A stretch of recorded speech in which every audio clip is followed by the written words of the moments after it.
राज्यात पहिलीपासून ते तिसरी भाषा शिकणं हे अनिवार्य करण्यात आलं आहे। यावरून तिसरी भाषा म्हणून हिंदीला प्राधान्य दिलं जाईल अशी भीती अनेकांनी व्यक्त केली होती। मात्र यावर शिक्षण मंत्री दादा भुसे यांनी स्पष्टता दिली आहे।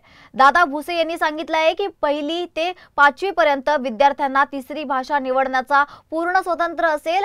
ते आपल्या इच्छेनुसार कोणतीही तिसरी भाषा शिकू शकतात। या निर्णयाबाबत राज्य सरकारने स्पष्ट आदेश दिले असल्याचंही त्यांनी यावेळी नमूद केलंय।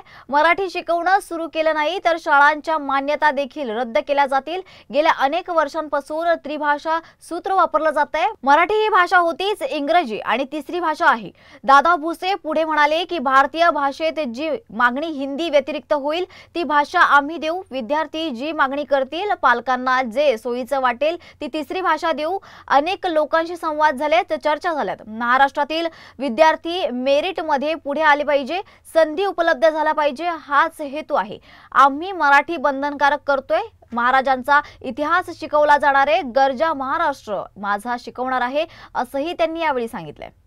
इतर काही माध्यमांच्या शाळेंमध्ये आता नाही, गेल्या अनेक वर्षांपासून त्रिभाषा सूत्राप्रमाणे शिक्षण दिलं जात आहे।